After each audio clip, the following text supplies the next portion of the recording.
Hello guys, welcome back to my new video. तो जो लोग मेरे चैनल पे नए हैं वो जल्दी से मेरे चैनल को सब्सक्राइब कर लीजिए ताकि जो भी इन्फॉर्मेशन मैं आप लोगों को दूँ वो जल्दी से आप लोगों तक पहुंच जाए और आप लोग उस बातों को आसानी से समझ पाए। तो आज के वीडियो में मैं आप लोगों को सिलेबस के बारे में थोड़ा बहुत बताई हूँ और बाकी जो मैं आप लोगों को बताई थी कि अगले वीडियो में बताऊँगी सिलेबस पार्ट 2, जिसमें एक साथ बहुत सारा चीज़ तो नहीं बता पाई थी, इसलिए मैं बोली थी कि दोबारा वीडियो बनाऊँगी। तो ये सिलेबस पार्ट 2 है जिसमें मैं ना वैसे इसमें भी सारा कुछ नहीं है क्योंकि ये जो हर टॉपिक वाइज मैं आप लोगों को बता रही हूँ कि कौन से टॉपिक से क्वेश्चन पूछे जाते हैं। तो आज मैं आपको जीके जीएस का जो टॉपिक है, उसका जो सब्जेक्ट है, उसमें से जो टॉपिक है जिससे ज़्यादा क्वेश्चन रहते हैं उस चीज़ से उस टॉपिक के बारे में बताऊंगी और आपको क्या पढ़ना है। क्योंकि पढ़ना आप अगर हिस्ट्री ही पढ़ते हो तो बहुत सारी चीज़ें आपको नहीं पढ़नी है। अगर आप बहुत पढ़ रहे हो तो पढ़ते जाओगे आपको एग्ज़ाम के लेवल का एग्ज़ाम किस हिसाब से होता है वो नहीं पता चल पाएगा। तो मैं आपको कुछ टॉपिक दूंगी जिससे रेगुलर क्वेश्चन पूछे जाते हैं और उम्मीद है कि आगे भी वैसे ही क्वेश्चन पूछे जाएंगे उसी टॉपिक से। क्योंकि इसका जो सिलेबस है इसमें जो टॉपिक दिया हुआ है उस टाइप का बात वो सारा टॉपिक मैंने इकट्ठा किया है और मैं आप लोगों को सारे टॉपिक के बारे में आज बताऊंगी। तो आज मैं आप लोगों को जीके जीएस का जो है वो क्लियर कर दूंगी, फिर आपको अगले वीडियो में मैथ्स का और हिंदी इंग्लिश का ये जो है ये बताऊंगी। क्योंकि अगर आज बताऊंगी तो वीडियो लंबा हो जाएगा। तो आज के लिए आप जो भी बताऊँ मैं बहुत ही ज़्यादा यूजफुल है आप लोगों के लिए, क्योंकि इस एग्ज़ाम में जीके जीएस जो है ना इसी का मेन रोल होता है। मैं आपको पिछले वीडियो में बताई थी कि लगभग 70 क्वेश्चन होते हैं जीके जीएस से, जिसका मेन रोल है आप अगर ये कवर कर लेते हो तो आपका 70% ऐसे कवर हो गया। तो 70% किसी भी एग्ज़ाम के लिए बहुत मैटर करता है। तो उसके लिए इस वीडियो को आप लास्ट तक देखिए ताकि आप लोगों को इसके टॉपिक के बारे में पता चल पाए और आपको क्या पढ़ना है ये बातें भी आपको समझ में आए। ठीक है, तो जीके जीएस की बात रही तो मैं आप लोगों को बहुत सारा टॉपिक है जो मैं इकट्ठा की हूँ उसके बारे में बता रही हूँ। आप लोग हो सके तो उसको याद रखिए, नहीं तो कहीं पे नोट कर लीजिए। क्योंकि एक बार आप सुन लोगे तो हो सकता है आप भूल जाओगे और फिर उसी चीज़ को पढ़ने की ड्यूरेशन में हो सकता है आप भूल जाओ और वो टॉपिक निकल जाए आपके दिमाग से। तो क्या होता है ना कि कुछ टॉपिक ऐसे होते हैं जो एग्ज़ाम में कंटिन्यू हर साल पूछे जाते हैं। ठीक है, और अगर आप वो टॉपिक भूल जाते हो, उससे क्वेश्चन आपके छूट जाते हैं तो ये बहुत बड़ी गलती है। क्योंकि जब आपको पता है कि ये इस टाइप से इस चीज़ से क्वेश्चन लगातार आ रहे हैं और फिर भी आप उस चीज़ को इग्नोर कर रहे हो, उसको छोड़ के आगे निकल रहे हो, उसका क्वेश्चन आपसे नहीं कवर हो पा रहा है तो ये बहुत गलत बात है। तो ऐसा नहीं करना है। जो टॉपिक मैं आपको बताऊँ उसको सिलसिलेवार अच्छे से कहीं से भी, बुक से हो, यूट्यूब से हो, किसी सर की हेल्प से हो, कैसे भी हो उसको अच्छे से कवर कीजिए और आपके क्वेश्चन उसी सब से होंगे। अगर आप वो सब कुछ को टॉपिक वाइज अच्छे से कवर कर लेते हैं तो आपका एग्ज़ाम में 70% क्वेश्चन आसानी से कवर हो जाएगा, कोई प्रॉब्लम नहीं होगी। तो आइए मैं आप लोगों को जीके जीएस में जो सबसे पहले इतिहास, ये बहुत ही इसका मेन रोल होता है। वैसे ये जो है इतिहास, हिस्ट्री बहुत ही टफ़ चीज़ है। अगर आप मन से नहीं पढ़ रहे हो, आप अगर इस चीज़ को सिलसिलेवार नहीं पढ़ रहे हो तो इसको याद रखना और इसको समझना बहुत मुश्किल है। लेकिन अगर आप इसको सिलसिलेवार ढंग से पढ़ रहे हो, मतलब एक के बाद एक घटनाओं को अच्छे से समझ के याद कर रहे हो तो ये बिल्कुल आसान है। तो इसको पढ़ने का तरीका आना चाहिए और ये जो तरीका है ये ऐसे नहीं आता। अगर आप लगातार पढ़ते हो तो आपको खुद समझ में आ जाएगा कि कौन से तरीके से पढ़ने से ज़्यादा बेटर होता है, कौन से तरीके से पढ़ने से ज़्यादा याद रहता है। ये आपका खुद का एक्सपीरियंस होगा और आप अगले को, आप अपने से छोटे भाई बहन को या फिर जो आपसे पूछेगा उन लोगों को अच्छे से सलाह भी दे सकते हो। तो ये सब लगातार प्रयास, लगातार उस चीज़ को करने से आने वाला चीज़ है। तो मैं आप लोगों को इतिहास के कुछ टॉपिक के बारे में बता रही हूँ जो मैं बहुत ही मुश्किल से इकट्ठा की हूँ, जो आप लोगों को आसानी से बता दूँ और आप लोगों को कोई प्रॉब्लम नहीं हो, आप उस चीज़ को आसानी से ढूंढ के और पढ़ पाओगे। तो इतिहास का जो कुछ टॉपिक है वो है सबसे पहले तो आप आ जाइए राजनीतिक विकास पे। ठीक है, राजनीतिक विकास, इससे क्वेश्चन होते हैं। उसके बाद है साम्राज्य से, उसके बाद दिल्ली सल्तनत से, वहाँ के जो सुल्तान रहे हैं दिल्ली के, लगातार इस चीज़ से क्वेश्चन पूछे जाते हैं, इसलिए मैं इसको अच्छे से बता रही हूँ। कुछ ना कुछ मतलब थोड़ा सा टफ करके, थोड़ा सा घुमा फिरा के इससे क्वेश्चन रहता है, तो इस सब चीज़ को आप अच्छे से कवर कर लीजिए। ठीक है, उसके बाद है आज़ादी के बाद का भारत, इससे भी क्वेश्चन होते हैं। फिर क्षेत्रीय संस्कृतियाँ, हाँ ये भी बहुत ही मेन टॉपिक है, इसको आप लोग अच्छे से समझ लीजिए। ये जो क्षेत्रीय संस्कृतियाँ हैं, हर क्षेत्र का क्या संस्कृति है, किस तरीके से कहाँ क्या होता है, इस चीज़ को भी जानना बहुत ज़रूरी है। तब इसको भी पढ़ लीजिएगा। उसके बाद है राष्ट्रवादी आंदोलन, संस्कृति और विज्ञान, सामाजिक परिवर्तन, कंपनी पावर और इसकी स्थापना, ये सब। उसके बाद महिला और सुधार, किसके समय में, किसके साम्राज्य में, किस काल में महिलाओं की क्या स्थिति थी, ये सब भी याद करना बहुत ज़रूरी है, क्योंकि क्वेश्चन पूछे जाते हैं और बहुत ही घुमा फिरा के चीज़ें पूछी जाएंगी।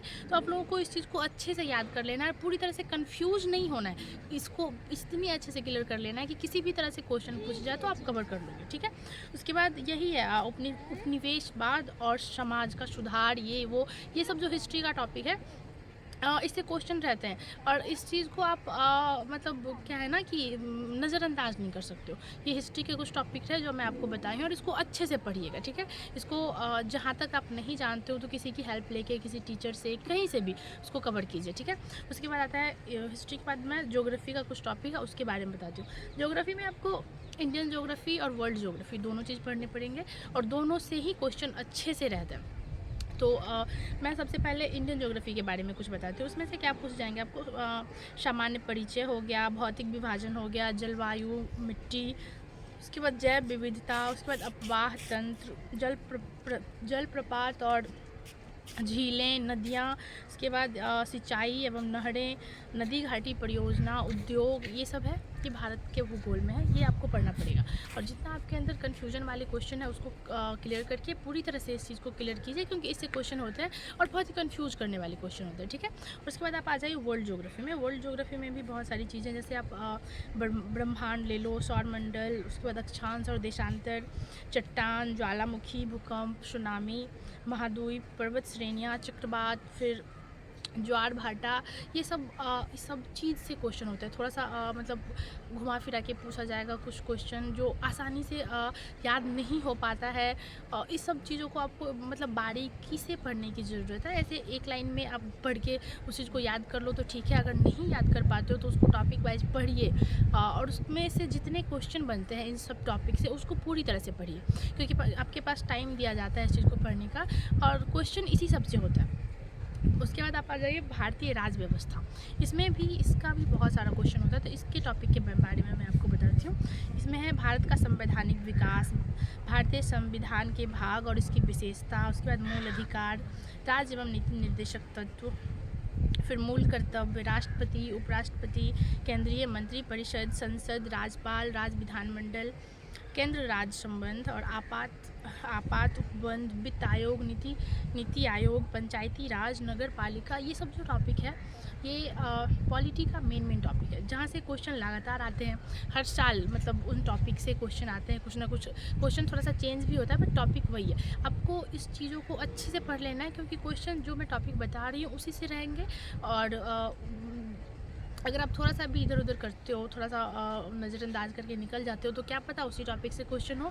तो अगर आपको एग्ज़ाम क्लियर करना है तो आपको हर टॉपिक को अच्छे से क्लियर करना पड़ेगा, ताकि कुछ भी क्वेश्चन पूछे तो आपको प्रॉब्लम नहीं हो, आप उस चीज़ को कर पाओ, ठीक है। उसके बाद खेल कूद से भी बहुत क्वेश्चन होते हैं, तो उसमें से आप देखिए, जैसे पूछा जाएगा ओलंपिक खेल, राष्ट्रमंडल खेल, एशियाई खेल, खेल से संबंधित पुरस्कार, इसके बाद राष्ट्रीय पुरस्कार, अंतर्राष्ट्रीय पुरस्कार, ये सब से भी क्वेश्चन होता है। आप इस चीज़ सबको ये जो पुरस्कार वाला चीज़ है ना, इससे क्वेश्चन रहेंगे ही रहेंगे, आप पूरी तरह से क्लियर हो जाओ। और इसमें इतना सारा पुरस्कार है ना, आपको किसी भी तरह से कंफ्यूज नहीं होना है, ये बात आपको खुद ध्यान रखना होगा, क्योंकि बहुत सारे पुरस्कार के बारे में पूछे जाएंगे, फिर लोगों के बारे में पूछे जाएंगे कि किनको कौन सा पुरस्कार मिला, तो आपको ये सब पढ़ के अच्छे से क्लियर कर लेना है, ठीक है।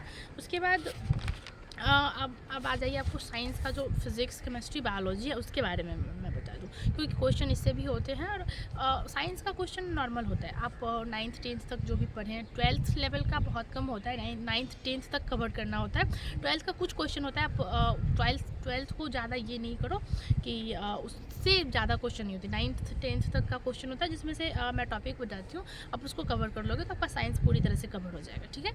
तो आप फिज़िक्स में आ जाओ। फिज़िक्स में आपको पूछा जाएगा मापन, यांत्रिकी, गुरुत्वाकर्षण, पदार्थों का सामान्य गुण, तरंग, गति और ध्वनि, प्रकाश, उसके बाद विद्युत धारा, नाभिकीय भौतिकी, ये सब जो चीज़ है, ये सब जो फिज़िक्स का चीज़ है, इसमें से कुछ जो भी चीज़ें हैं, किसका कौन कहाँ, जो भी अब क्वेश्चन इससे बनता है, इसको आपको बहुत अच्छे से कवर कर लेना है, क्योंकि क्वेश्चन बहुत छोटे होंगे लेकिन आपको आंसर नहीं पता होगा तो आप उस चीज़ को नहीं कर पाओगे और आपका नंबर नहीं आएगा।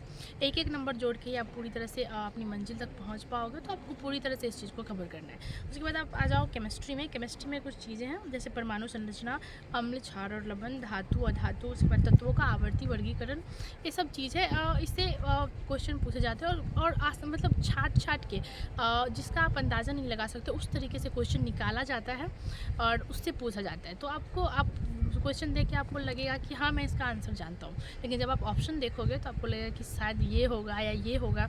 इस तरह का कन्फ्यूजन नहीं होना चाहिए। मेरे साथ खुद ऐसा कन्फ्यूजन हुआ, इसलिए मैं आपको अच्छे से बता दे रही हूँ कि इन टॉपिकों को आप पूरी तरह से कवर कर लेना ताकि किसी भी तरह का कन्फ्यूजन नहीं हो, ठीक है। उसके बाद आप आ जाओ बायोलॉजी में।